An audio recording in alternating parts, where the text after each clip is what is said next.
Welcome back, America. Hugh Hewitt in Studio Beltway. Noah C. Rothman is senior political writer for National Review. He joins me. Noah, today is the 100 days, but before I go there, I want to go to J.B. Pritzker. Now, I preface this by saying I think Pritzker is a pretty smart guy. I think he made a lot of money, inherited a lot of money, made a lot of money. Duke, Northwestern Law, venture capital, lost one race for Congress, won a tough primary, beat an incumbent Republican governor, got reelected. So he gave the State of the State 3 days ago, and he said this, cut number 6. If you think I'm overreacting and sounding the alarm too soon, consider this. It took the Nazis 1 month, 3 weeks, 2 days, 8 hours, and 40 minutes to dismantle a constitutional republic. And he said this last night on MSNBC, Noah, cut number 5. The dangers that my family experienced in Ukraine, the dangers that we saw in Nazi Germany, especially in the earliest days of Nazi Germany, are the dangers that we need to react to now.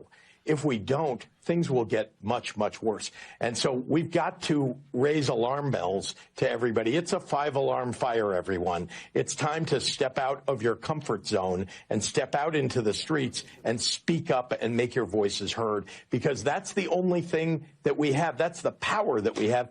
And we can stop them in their tracks because, you know what? Republicans in Congress don't want to lose re-election. So, Noah, what do you think of JB? There are two answers to that question. One is the, punditry answer, assessing what demographics Pritzker thinks he's appealing to, what they want to hear, and what he thinks he can get out of them. And we should get to that. But there's another answer, which is focused primarily on the offense to elementary civic decency that Mr. Pritzker is engaged in. The equation of this administration and this regime, by which I mean the United States governed by the Constitution, properly ratified Constitution, equating that with the lawless ad hoc putschist administrations of the Bolsheviks and the Nazi regime in Germany is just flat out wrong. It doesn't bear any passing resemblance to our shared reality. It is pretty hypocritical, in fact, on the part of Democrats who observed as Joe Biden engaged in lawless conduct after a lawless engagement, his contempt for the Constitution, his contempt for the courts, his effort to convey to his supporters that he was violating Supreme Court rulings, not because he was, but because that's what they wanted to hear. All of those were the red flags, the dead canaries in the coal mine that Democrats are now hyper attuned to, and insist that everybody else is simply ignoring these glaring warning signs, either because they're fooling themselves or they're engaged in intellectual corruption. It is contemptible. It's dangerous. We are in an environment now typified by the kinds of acts of political violence, mostly by maniacs, but the mob has its own rules. A reptilian brain takes over, and Democrats know it. We've seen it on January 6th. We saw it in the 2020 riots. And that's the sort of thing that Mr. Pritzker is inviting by being so solicitous of what he says, everybody should get out in the streets and do. We saw attempted attacks on Supreme Court justices. We saw attacks on sitting lawmakers. We saw attacks on staffers. Marco Rubio's staffer was beaten bloody because he was a Republican, according to the charging documents. This is the sort of thing that if you were really genuinely concerned about civic decency, you would be very aware of and very afraid of. Mr. Pritzker is not. Democrats are not. I thought you were going to mention the Jews in New York who were assaulted last night.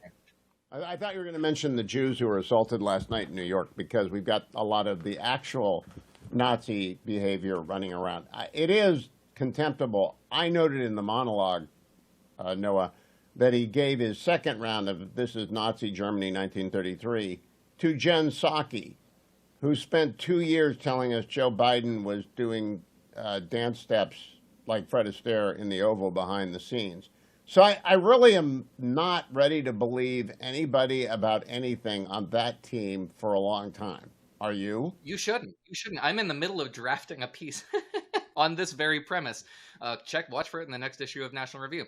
Jen Psaki, who herself said that in the wake of the Dobbs decision, that it's the president's position, her words, that protesters descend on Supreme Court justices' homes to protest them in violation of the law. She said it has to be peaceful, right? Doesn't have to be peaceful. An effort to protest Supreme Court justices or any court justice in order to influence their decision-making, influence the conduct of the judiciary, is a violation of the law. But that was the president's position. And that was what his White House press secretary said everybody needs to do.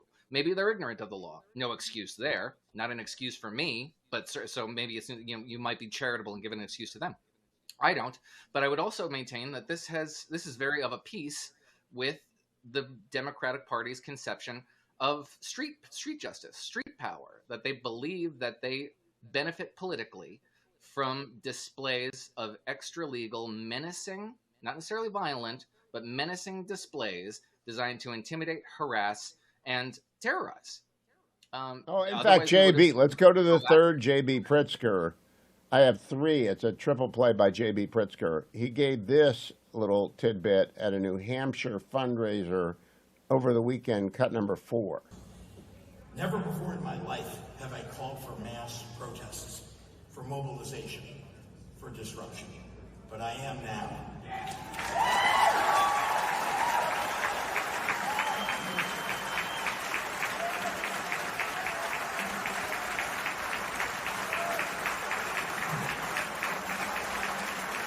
These Republicans cannot know a moment of peace.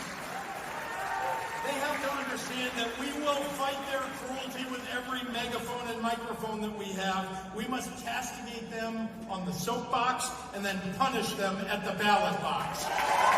So, Noah, never before have I called for mass protest, mobilization, or disruption, and they must not know a moment of peace. What is Governor Pritzker calling for? I don't know. I suspect that if you pin him down, he wouldn't be honest about what he's probably seeking. What he's seeking is the favor of the crowd. This is what Democratic activists want.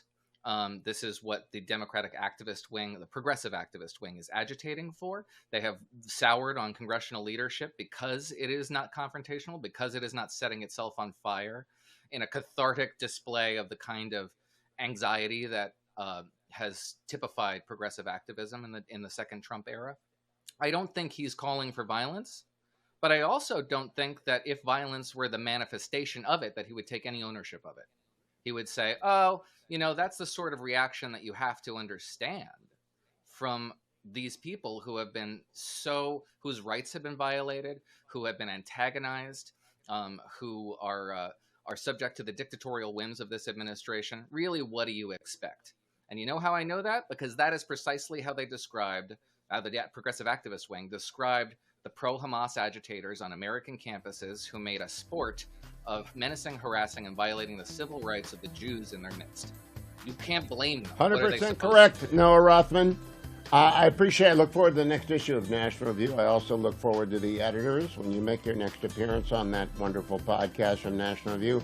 Follow Noah on X at Noah C. Rothman. That's on X at Noah C. Rothman. Thank you, Noah. I'll be right back, America.